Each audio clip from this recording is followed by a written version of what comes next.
Bonjour à tous et bienvenue sur 100% Live, la web radio de WeSport.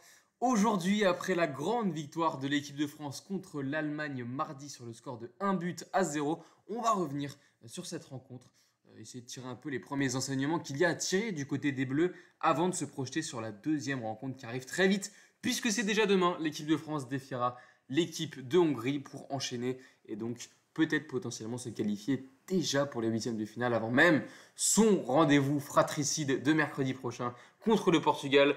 Comme pour l'Allemagne, je ne serai pas seul pour animer cette émission, je serai en compagnie de Mathieu. Salut Mathieu. Salut Grégoire. Comment on se sent après ce succès des Bleus, Mathieu, même si tu es supporter belge, la Belgique qui a d'ailleurs gagné hier contre une très belle équipe danoise. Qu'est-ce que tu C'est peux ça la vérité. retirer de cette équipe française? De bons enseignements, je pense qu'on aura le temps d'en parler. J'ai été un peu, voilà, j'ai un peu craché dans la soupe, on va dire, depuis quelques émissions, les dernières émissions qu'on a fait ensemble.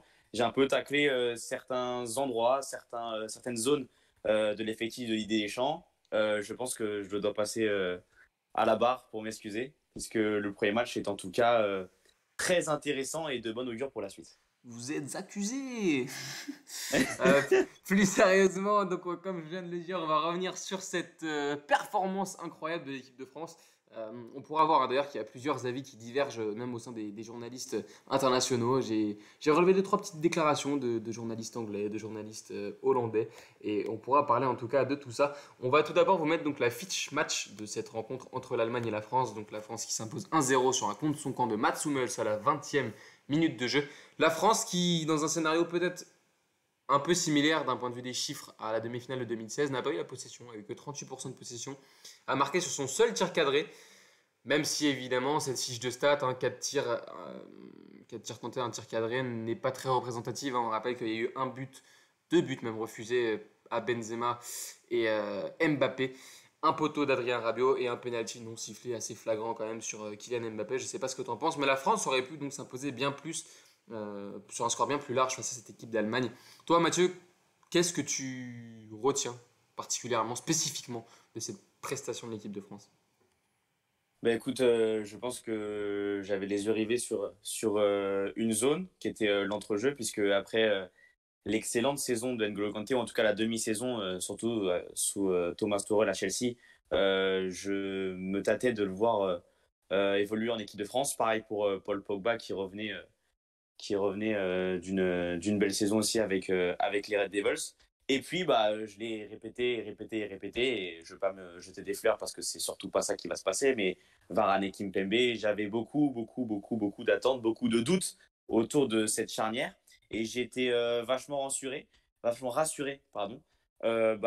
Écoute, je pense que c'est le premier point que je pourrais aborder avec toi, c'est cette charnière qui m'a vraiment rassuré, je pense que c'est le terme, je n'ai pas besoin d'utiliser d'autres mots, parce que Varane a été ultra solide, ultra clean, classe, et puis la France a parfaitement adopté un style de jeu et une tactique, tu le disais, 38% de possession, et tout ça, cette façon de jouer, cette lucidité devant le but, mais aussi le fait d'être froid et clinique en défense, ça vient de cette charnière centrale.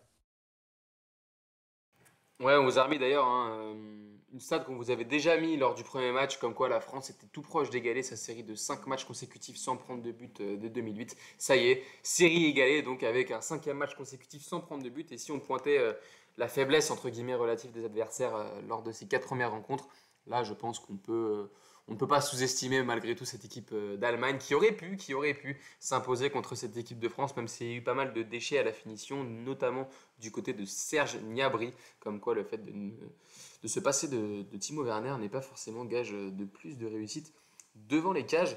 On va peut-être revenir au cas par cas, tout simplement. Je ne sais pas ce que tu as Allez. trouvé. Tu parlais de Raphaël Varane, peut-être. Raphaël Varane qui a gagné tout simplement 100% de duel. 6 sur 6 pour Raphaël Varane Ouais. contre cette équipe d'Allemagne. Donc tout simplement monstrueux, Raphaël Varane. Je crois avoir eu le nez fin quand je te disais lors de la dernière émission que malgré sa saison en demi-teinte, je n'avais pas trop de doute sur le fait que Raphaël Varane serait au niveau dans cette grande compétition, comme il a pu l'être notamment en 2018. Je vais te sortir peut-être sa fiche de stats un peu plus détaillée. Donc, comme je l'ai dit, c'est 100% de duels gagnés, c'est 9 dégagements, 2 interceptions, même 2 tirs bloqués aussi, donc on peut dire limite 4 interceptions. Seulement Ouais, 3 ballons carrément. perdus et 93% de passes précises. Donc écoute, c'est une fiche de stats plutôt pas trop mal pour notre RAF national. Je sais pas si tu as quelque chose à dire sur Raphaël Varane avant qu'on passe Ah peut-être bah, à ses compères de la défense, même s'il n'y a pas grand-chose à dire d'autre sur Raphaël Varane, à part qu'il a été extrêmement solide face à l'attaque allemande. rapidement, j'avais noté la gestion de la profondeur. Tu l'avais évoqué, c'est surtout toi qui l'avais dit. Attention à la profondeur, messieurs les Bleus, face à l'Allemagne, c'est là qu'il va falloir être solide. Bah, Varane a répondu présent là-dessus, a répondu parfaitement sur la gestion des trajectoires de passe. Et bah, surtout, pour éviter tout ça, il va falloir il faut anticiper. Et bah, il a su parfaitement le faire. Pardon. Donc le match de Varane, c'est un modèle, c'est une intelligence de jeu qui était parfaite. Et puis, s'il n'y avait pas l'ogre Paul Pogba au milieu de terrain, on aura le temps d'en parler, bah, c'est sans aucun doute lui l'homme du match, quoi.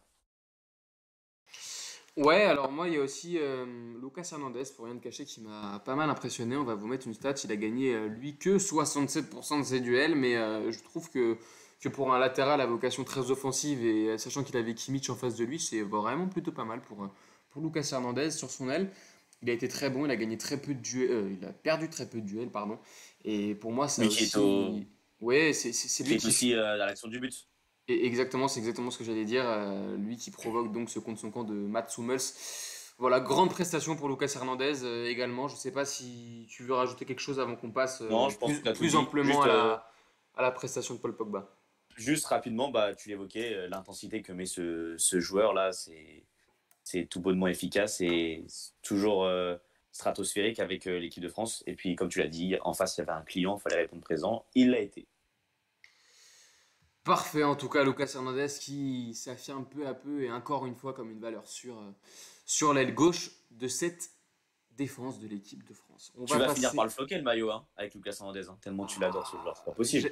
j'aime beaucoup, malgré tout. Il y a un petit numéro 19 qui est revenu en équipe de France. Là, je pense qu'il passera peut-être d'avance devant sur mon ordre de priorité lors de mon prochain achat à la boutique de la FFF qui ne devrait pas tarder par ailleurs. On va donc passer à la prestation de Paul Pogba qui bon, bah, a été élu homme du match et je pense que c'est tout à fait légitime. Paul Pogba, on vous a mis la petite stat, on vous passera sa hitmap après, c'est 12 interceptions. Ça a été le joueur à récupérer le plus de ballons lors de cette rencontre.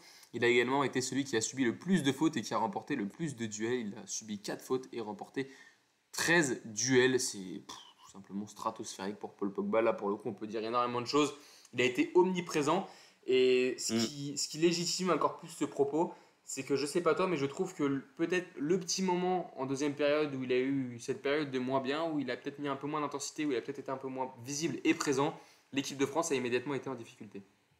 Exactement, il a fait une première heure qui a été totalement magistrale. Et puis après, il a eu cette baisse de volume de jeu. Du coup, c'est là où l'Allemagne a pu s'étendre un peu, où on a vu un entrejeu allemand avec le ballon au pied. Et puis quand même, il finit encore une fois très fort cette rencontre. Pogba, ça a été, encore une fois, je parlais de match modèle avec Varane. Lui, il a mis les points sur les i, les barres sur les t. Tu le disais, tu as évoqué plusieurs stats.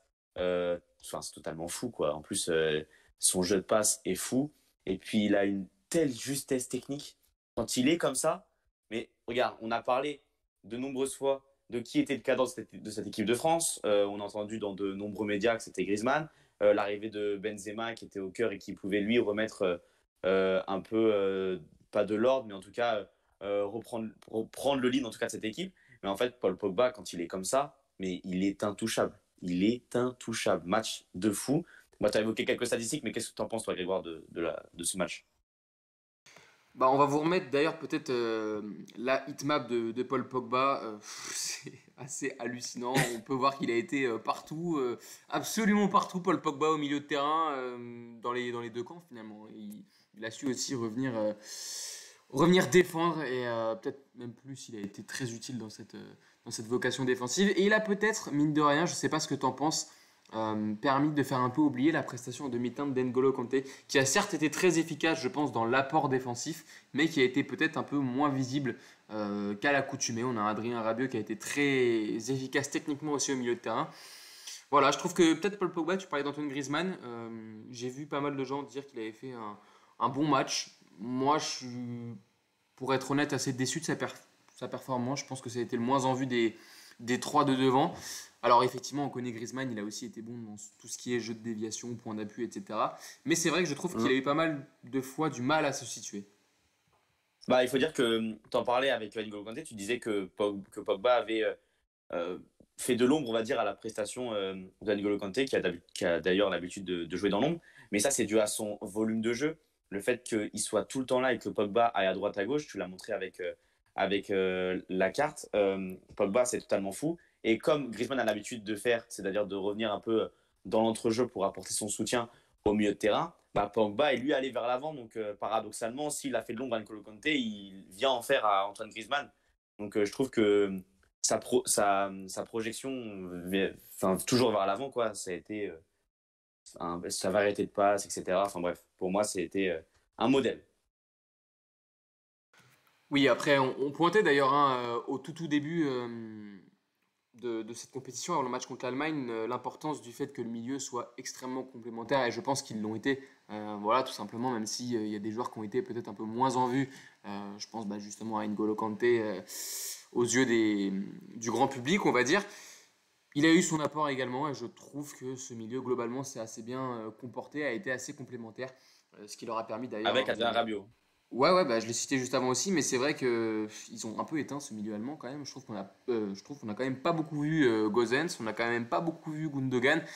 Alors par contre, on a énormément vu Toni Kroos, mais c'est vrai que il a, je sais pas ce que tu en penses. Et d'ailleurs, j'avais regardé sa heatmap, il a été constamment sur le reculoir par la pression mise par le milieu de Exactement. terrain des Bleus. Et c'est vrai que ça a été, on le pointait aussi d'ailleurs en avant-match, ça a été un des points extrêmement importants qui a permis donc aux Bleus de contrôler les phases qu'ils ont pu contrôler et de ne pas souffrir encore plus que ce qu'ils ont pu souffrir dans leur phase un peu plus compliquée lors de cette rencontre. On va peut-être passer maintenant au débrief des trois de devant. Je ne sais pas ce que tu en penses. On va peut-être se passer Allez. une déclat de Didier Deschamps devant, qui a dit: je ne sais pas ce que mes joueurs sont capables de faire. Je sais ce que mes joueurs sont capables de faire, pardon, évidemment. Je n'avais pas d'inquiétude. Je sais bien qu'on ne gagne pas des matchs en défendant. L'animation offensive est à améliorer. Il faut plus de justesse, de déplacement. Pour le coup, c'est une Ouais, déclaration, je t'avoue, qui m'étonne un petit peu. Parce que je trouve qu'il y en a eu quand même pas mal. On a vu un Karim Benzema beaucoup venir décrocher, effectuer pas mal de replis au milieu de terrain pour ensuite pouvoir lancer Kylian Mbappé dans la profondeur. Peut-être qu'il parlait d'Antoine Griezmann qui, justement, comme je le disais avant, a eu du mal parfois à trouver les bons déplacements, les bons ajustements, et j'ai eu l'impression parfois qu'il marchait un peu sur des joueurs, sur des zones de joueurs comme Karim Benzema, comme Paul Pogba. Qu'est-ce que tu retiens toi de cette attaque, que ce soit Kylian Mbappé, Karim Benzema, qui aurait pu inscrire de très jolis buts et qui se sont souvent trouvés, hein, d'ailleurs, moi j'ai trouvé ça plutôt satisfaisant quand même, ou même de la prestation d'un Antoine Griezmann.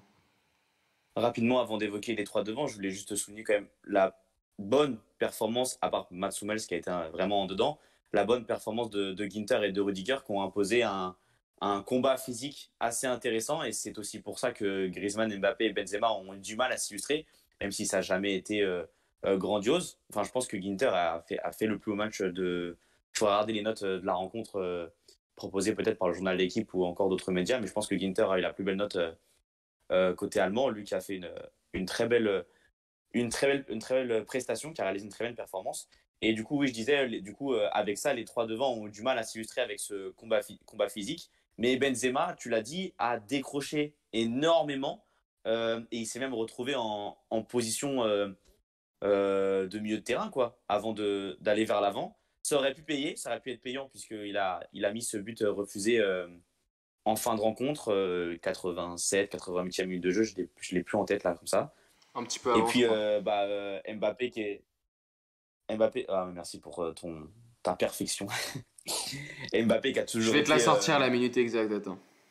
ah, c'est magnifique. Je dis 87. 85. Ah, magnifique. Mbappé qui a toujours trouvé des espaces sur son côté, qui a toujours été très intéressant. Et puis Griezmann qui a eu moins d'influence que d'habitude. Mais tout ça a amené quand même un trio qui est toujours performant et qui, on le sait, même avec un ballon, peut faire la différence, quoi. Ouais, tu parlais d'Antonio Rudiger. Les stats sont pas vraiment à son avantage. En revanche, sur sa heatmap, on voit qu'il a eu une énorme activité dans sa zone. C'est 0 interception, 0 tacle, 5 duels aériens, un seul remporté, 5 pertes de Ah, c'est balles. bizarre parce que je l'ai senti vraiment dedans, Brodiga. Enfin, vraiment. Ouais, et du coup, ces deux dernières stats, c'est que je te les retrouve 95% de passes réussies et une morsure. Ouais. On aurait pu, revenir là-dessus pour parler aussi de l'arbitrage qui, je sais pas ce que tu en penses, mais a été Ah quand même ouais. Ah assez ouais. désastreux. On va pas. Voilà, il y a eu D'ailleurs, victoire. une morsure qui n'aura pas où il n'y aura pas de conséquences, hein, qui n'aura pas de Oui, suite, puisque oui, oui. l'UEFA a décidé de ne pas sanctionner Rudiger. Mais c'est vrai que c'est assez limite quand même. Alors là, il y a victoire, donc on peut se la jouer modeste. C'est assez facile de se la jouer modeste, mais c'est vrai que je pense que s'il y avait eu égalisation, on aurait longtemps ruminé le pénalty sur Mbappé.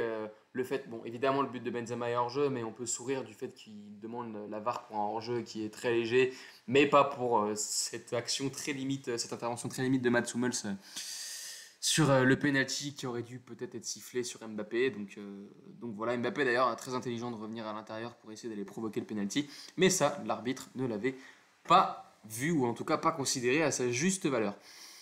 Juste, je peux me permettre de rajouter une petite stat que j'ai notée. Vas-y, vas-y, vas-y. C'est 7. 7, c'est le nombre de ballons interceptés par Karim Benzema, Antoine Griezmann et Kylian Mbappé durant cette rencontre. C'est dire que la défense a eu un point de vue défensif très important lors de cette rencontre. Et bah écoute, très bien, moi je finirai juste avec une petite touche sur Kylian Mbappé qui a fait, comme on l'a dit, un grand match, qui a pris les espaces et les intervalles qui s'offraient à lui. Seul petit bémol, peut-être que il gagnerait sur certaines phases de jeu à peut-être moins ralentir le jeu en essayant de repiquer intérieur, en essayant de servir Benzema. Peut-être qu'il devrait être un peu plus individualiste sur certaines actions. Alors évidemment, l'altruisme reste très important, d'autant plus dans une compétition comme celle-ci, mais je pense qu'il faut savoir peut-être encore mieux faire le tri entre les phases de jeu où il doit être individualiste et tenter sa chance, et les phases de jeu où il doit effectivement essayer de transmettre à un de ses partenaires. On va peut-être se pencher sur les compositions probables maintenant de ce France-Hongrie. On a fait le tour sur le France-Allemagne. Je pense que les compos vont permettre peut-être de parler de l'équipe de France de manière un peu plus globale. Du coup, on vous a préparé tout ça. Donc la compo de l'équipe de France, a priori, ce serait la même que contre cette équipe d'Allemagne. Et du côté de la Hongrie, on aurait peut-être quelques ajustements avec Gulacsi dans les buts. Une défense à 3 avec Botka, Orban et Slazai. Deux pistons qui sont Fiola et Lovrevskis. Allez, courage. Je Allez, n'avais courage. jamais prononcé ce nom avant aujourd'hui. Et ensuite, on a donc deux attaquants avec Slazai et Salai. D'ailleurs, on pourra revenir sur leur prestation qui était loin d'être convaincante quand même contre le Portugal, on peut le dire. Et alors là, c'est la deuxième complication de la journée. On a Vas-y, une fais-moi rêver. sentinelle avec le numéro 11, Nego, et le numéro 15, Klenessler. C'est bon, ça s'est mieux passé que prévu. Voilà, donc cette composition en 3-5-2 de l'équipe de Marco Rossi. Euh, on va donc commencer à ouvrir cette page France-Hongrie, puisque c'est le match qui nous attend demain. Cette Hongrie qui n'a pas vraiment rassuré contre le Portugal, hein, on peut le dire. C'est une équipe qui, pendant 80 minutes, certes a tenu, mais n'a pas proposé grand-chose face à cette équipe. Franchement, j'ai pas le souvenir d'une énorme occasion, à part 2-3 frappes lointaines de Salai. Donc voilà, je sais pas ce que tu as pu penser de cette prestation face au Portugal, Mathieu. Si tu as quelques Bon, enseignements à tirer de cette équipe hongroise, en tout cas, sur ce qu'ils ont pu moi, je pense que montrer ces dernières semaines. tu l'as dit, je pense très rapidement, la Hongrie n'a pas vocation à dominer, à avoir la balle et à remporter même ces rencontres, même si je pense qu'ils débutent ces matchs avec l'envie de remporter ces matchs. Mais bon, la qualité de l'effectif est moindre, même s'il y a plusieurs joueurs qui jouent en Europe. Je pense au portier, je pense à Orban, je pense à l'attaquant devant qui joue à Fribourg, si je dis pas de bêtises. Mais bon, c'est pas. Enfin voilà, on est sur une petite écurie qui affronte trois ogres en 10 jours. Il y a peu de chances qu'il fasse un résultat. Voilà. Enfin, pas beaucoup de choses à tirer là-dessus. Ouais, d'ailleurs, on va vous mettre une petite stat qui est assez incroyable. Donc, on vous a dit que l'équipe de France pourrait être la même que contre l'Allemagne. Didier Deschamps, depuis qu'il est sélectionneur des Bleus, n'a jamais gardé la même équipe entre le premier et le deuxième match d'une phase finale. Mathieu. Ouais, ce serait. Je t'avoue que j'ai galéré pour avoir Bah, cette petite stat. effectivement. Et j'ai vérifié. Ouais, ouais, non, Il y a mais. toujours un ou deux changements pour du repos, mais c'est moi qui te pose la question maintenant. C'est moi qui prends le lead, t'as vu? Je suis comme Paul Pogba, quand il Allez, c'est décide de prendre le lead, parti, je prends le c'est lead. parti, c'est bien. Mais on est caméléon dans cette émission, on peut s'improviser, Je te présentateur, pose la chroniqueur, question. tout en même temps, on est polyvalent. Ouais, c'est Oui? ça. J'ai pris le brassard de capitaine et Grégoire, écoute-moi bien, la question est la suivante. Est-ce que tu penses que Didier Deschamps ferait bien de faire des changements au sein de son effectif avant d'affronter le Portugal et donc pourquoi pas d'assurer sa qualification en huitième de finale? Alors, il y a deux choses. Il y a ce que je pense et ce qui va se passer. Euh, Ce que je pense, c'est que oui, sans forcément nécessairement tout changer, je pense qu'il pourrait faire peut-être quelques ajustements en testant peut-être un 4-2-3-1 avec un Dembélé sur une aile ou bon, Kingsley Coman, on ne sait pas trop finalement s'il sera là, s'il sera apte ou pas parce qu'on sait qu'il a été libéré pour aller assister à l'accouchement de sa compagne. Mais il pourrait y avoir quelque chose à tenter. Maintenant, c'est sûr que quand on connaît Didier Deschamps et son pragmatisme légendaire, je pense que dans sa tête, l'important c'est vraiment de prendre les 3 points, de se qualifier pour les huitièmes de finale et peut-être qu'ensuite on tentera quelque chose face au Portugal. Pour être très honnête, comparé aux autres compétitions, je suis pas sûr que, à moins d'un coup tactique faramineux, que ce 11 change du tout au tout pendant la compétition. Peut-être un Rabiot qui prendra, enfin, qui cédera sa place à Tolisso en fonction des rencontres. Je pense que c'est peut-être le seul changement qui interviendra, le seul changement majeur qui interviendra dans ce 11. On l'a vu contre l'Allemagne, il n'a pas fait beaucoup de changements, hein. Les changements arrivent hyper tardivement. De mémoire, il n'y a que 2 changements. Il y a Tolisso qui rentre à la place de Benzema à la 88e, 89e. Et le deuxième changement, c'est dans le temps additionnel, c'est Dembélé qui remplace Rabiot. Donc par contre, ce qui peut être fait, à mon avis, si jamais l'équipe de France vient à ouvrir rapidement le score et à prendre le contrôle du match, il peut peut-être y avoir plus de changements du côté de Deschamps. Mais maintenant, on va vous passer une stat qui ne va pas dans ce sens, c'est que l'équipe de Hongrie n'a pas concédé de but avant la 60e minute de jeu lors de ses 7 derniers matchs, toutes compétitions confondues. Donc le Portugal, l'Irlande, Chypre, Andorre, Saint-Marin, la Pologne et la Turquie. Donc c'est sûr que cette thèse-là, si cette stat-là venait à se revérifier une 8e fois consécutive, serait peut-être plus difficile à mettre en place. Mais voilà, pour faire la synthèse de ce que je viens de dire, pour moi peut-être qu'il gagnera à faire quelques ajustements contre cette Hongrie qui est l'adversaire le plus faible du groupe. Maintenant, c'est sûr que connaissant Didier Deschamps, je pense que la priorité ce sera d'engranger les 3 points sans sourciller pour se présenter face au Portugal avec 6 points et là peut-être Oh faire là là, c'est plus de changements. magnifique. C'est magnifique. Tu sais qu'il y a le bac de français en ce moment-là. Tu me fais une dissertation comme ça, là, et c'est du 20 sur 20, hein. C'est du 20 sur 20. J'aime bien parler souvent, donc c'est vrai que quand tu me lances, voilà, ce sont les risques de Quelle a prendre été le ta lead note et de me poser des questions. en exclusivité sur 100% live, quelle a été ta note du bac de français à l'écrit? Du coup, on parlait de la qualité offensive de Salah, c'est ça?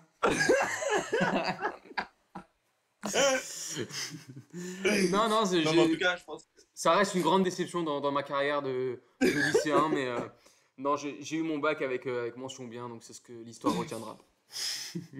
Voilà, Magnifique. En tout cas, je c'est t'applaudis comme sur. c'est comme l'équipe de France, tu vois, à la Coupe du Monde 2018, on retiendra pas la première mi-temps sur l'Australie, on retiendra qu'elle a été championne du monde. Bah voilà, c'est pareil. Rapidement, juste pour te compléter, Grégoire, je voulais juste que tu parlais du. Enfin, t'as tout dit sur le pragmatisme de Didier Deschamps. Ce qu'il faut rajouter peut-être, c'est que par exemple, face à l'Allemagne, sur ces 5 changements, Deschamps n'en a utilisé que 2 et c'était en fin de rencontre. 90 plus 1 ou 2, je ne sais plus. Il y a Dembélé qui est rentré et je ne sais plus quel autre joueur, puisqu'il y en a eu un deuxième, j'ai noté. Mais voilà, pour te dire que Deschamps a eu. Voilà, Tolisso, pardon. A eu confiance en ce 11. Et puis, ce genre d'équipe, ce genre de joueur est fait pour ces grandes rencontres. Et puis, ça passe par surfer sur cette dynamique face à la Hongrie, qui est une petite équipe. Et pourquoi pas ajuster en fin de match. Après, c'est une rencontre où j'aurais bien vu justement Coman apporter un peu son sang frais. Donc, c'est un peu énervant le fait de savoir qu'il est parti du groupe. Mais bon, on lui souhaite le meilleur auprès de sa compagne et de son fils ou de sa fille, je ne sais pas. Et voilà. Mais oui, je pense que tu as tout dit là-dessus. C'était magnifique. Splendide. En tout cas, donc on a parlé de ces deux 11 potentiels qui a priori, bon, voire deux ajustements près, si on s'est vraiment planté, devraient être ceux qui sont inscrits Devant vos yeux, on va se passer juste la fiche match du match entre la Hongrie et le Portugal avant de passer aux clés du match. Le Portugal qui s'est donc imposé 3 buts à 0 sur 3 buts très tardifs de Guerreiro et ensuite un doublé de Cristiano Ronaldo qui avec 11 buts est devenu le meilleur buteur de l'Euro, hein, lui qui est le premier joueur à disputer 5 euros, dépasse Michel Platini qui avait inscrit 9 buts lors de son seul Euro disputé. Le Portugal, 70% de possession, 11 tirs, 7 cadrés, on l'a dit. La Hongrie, seulement 30% de possession et qui n'a pas proposé grand-chose, en tout cas à l'occasion de cette rencontre.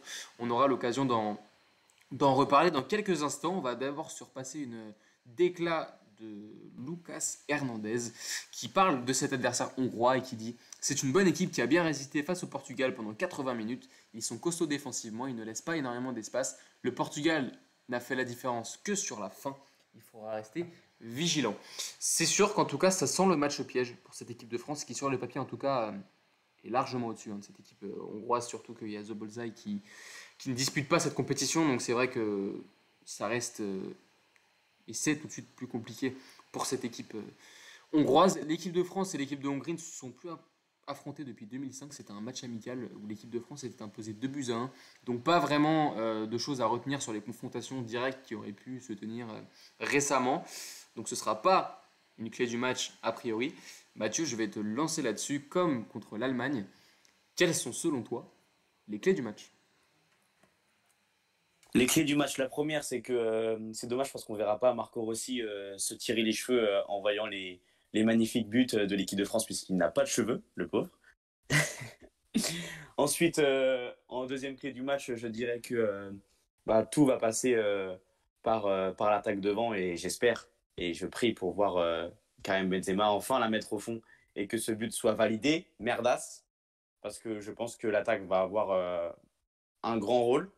Le Portugal a eu beaucoup d'occasions avant de pouvoir trouver le chemin des filets. J'espère que la France en aura besoin de moins et je pense que pour prendre de la confiance, pour engranger de la confiance, on le disait, la performance de l'équipe de France a été excellente face à l'Allemagne, mais c'est aussi marquer des buts et lancer son compteur. Et je pense que la Hongrie est un excellent adversaire, bien que je le respecte, pour en mettre 4, 5 ou 6 et voilà, faire un petit score de tennis à la, attention, je tente un truc, là c'est fou, hein. C'est fou ce que je tente. À la Roger Federer-Nadal, finale de Wimbledon, 17-15, ou je sais pas combien il y a eu là, dans le 5e set. J'ai tenté un truc. Grégoire, tu vas me Ouais, tuer. tu as tenté, mais là, pour reprendre la métaphore tennistique, je pense que tu as glissé en bout de course, Mathieu. Chute à l'arrière du peloton. Chute à l'arrière du peloton, parce que je ne sais pas si tu me parles de l'affrontement récent ou de la finale de 2008. Je parle de la finale de 2008, La effectivement. finale de 2008, le score a été donc de, si tu veux tout savoir, de 6-4, 6-4, 6-7, 6-7, 9-7 pour Rafael Nadal. Voilà, c'est pas possible. Qui a dans cette planète le score exact de Federer-Nadal en finale de Wimbledon à 2008? Là, comme ça, ce n'est pas possible. Tu Ah veux nous non. donner aussi les balles de break, tout ça? Je peux te Hein? donner le score des tie-break si tu veux, mais. Le culot. Alors, c'est parti, on passe sur une émission spéciale tennis. Fin de Roland Garros, Rafael Nadal forfait pour les Jeux Olympiques et Wimbledon. Non, non, non, on va rester sur le foot parce que c'est quand même un peu plus gay Rapidement que ce forfait. Ouais. Rapidement pour la troisième et dernière clé de la rencontre, tu parlais un peu de changement. J'espérais bien qu'il arrive sur la ligne défensive. Ça peut être intéressant de faire tourner un peu là-dessus, puisque je pense que la France n'aura pas beaucoup à s'inquiéter. Et le terme vigilant est parfaitement utilisé par Lucas Hernandez, parce que je ne pense pas que, comme tu as dit, c'était un match piège. Mais bon, il faut faire attention à ces équipes. Voilà, je pense que j'ai tout dit là-dessus, même si ça déborde de rire et de blagues extrêmement drôles que tout le monde se fend la poire. Mais je pense qu'on est là-dessus. Très bien. Écoute, moi, des clés du match, pareil, j'en ai deux ou trois.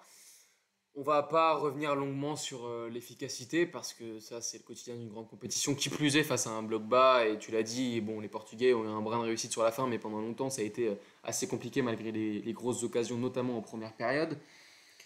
Évidemment, c'est une équipe qui devrait jouer avec un style peut-être plus défensif face à l'équipe de France. Et je pense que des joueurs à vocation technique comme Rabiot, comme Benzema, comme Griezmann peuvent faire du bien sur les petits espaces, mais pour moi, une des clés du match, ce sera vraiment d'étirer au maximum le bloc hongrois. On a la capacité de le faire.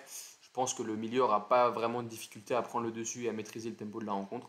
Donc moi, ça va vraiment passer par le fait d'étirer ce bloc hongrois et peut-être d'utiliser également la profondeur si on parvient à créer de l'espace entre les lignes et entre les joueurs hongrois. On sait qu'on a des latéraux très offensifs qui peuvent apporter beaucoup de densité et beaucoup de volume sur les côtés. Et je pense qu'il faudra s'en servir avec également la présence dans la surface d'un Karim Benzema et toujours d'un Antoine Griezmann qui lui tourne autour. Je pense que cette équipe de France, comme on l'a dit au début, a énormément de polyvalence, énormément de choix. Et il faudra savoir s'en servir contre cette équipe hongroise. Je ne sais pas si tu as quelque chose à rajouter avant peut-être qu'on touche un mot de la fin sur cet aspect global de l'équipe de France qui, pour beaucoup, ressemble à celle de 2018. Non, ben, j'espère que Klanechler ne va pas nous mettre des bâtons dans les roues dans notre jeu. Voilà, j'avais envie de le prononcer, j'avais envie de tenter ma chance aussi. C'est désormais fait. Écoute, du coup, on va peut-être parler de cette équipe de France. J'ai préparé deux petites déclarations qui vont l'une à l'encontre de l'autre. Tu vas me dire ce que tu en penses, parce que j'avais envie d'avoir ton avis là-dessus. On a un journaliste néerlandais qui s'appelle Jules Wijnen, qui a déclaré après la victoire de la France contre l'Allemagne, jouer ce type de football avec une équipe aussi ridiculement talentueuse qui devrait aimer jouer un football créatif et fluide, ce serait génial s'il se donnait à fond et battait l'Allemagne 5-0 à chaque fois. Avec ses joueurs, ils devraient être capables de le faire. Oh là Avec là. cet entraîneur, ils n'y parviendront pas. J'ai trouvé ça un peu quand même un peu Oh gros, j'ai là, envie de ouais, te dire, voilà. parce que battre l'Allemagne à 5 matchs, enfin 5-0 à chaque match, même avec cette équipe-là, voilà, je trouve ça un peu réducteur. Je vais te passer une deuxième déclaration qui contrebalance. C'est un journaliste anglais cette fois-ci qui s'appelle Tom Adams, qui est donc journaliste chez Eurosport Angleterre, qui déclare euh, tac, tac, tac, tac, tac. Sauf quelques exceptions à la règle, le football international n'a pas le temps de mettre en place des équipes brillantes, créatives, divertissantes et performantes. Le conservatisme est donc inévitable. On ne gagne plus les tournois internationaux en étant l'équipe la plus fluide et la plus offensive. Et aujourd'hui, la France est solide, mais avec des joueurs comme Pogba, Griezmann, Benzema ou surtout Mbappé. Cela fait que la France possède le meilleur des deux mondes, solidité et spectacularité. Ah, c'est une belle, c'est un beau débat qui peut s'ouvrir là-dessus. Moi, je pense qu'on n'aura pas le temps d'évoquer, mais là, en écoutant ça, je pense au fait que oui, avec les préparations, les calendriers qui sont de plus en plus chargés, c'est de plus en plus compliqué de faire des préparations abouties où les joueurs ont le temps d'être ensemble pendant longtemps et puis le sélectionneur a le temps de mettre en place de véritables idées, un véritable projet autour de son effectif.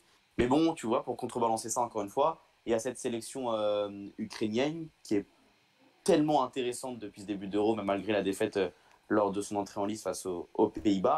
Mais là, encore une fois, eux, ils ont eu avec Andrei Tchenchenko 2 mois de préparation.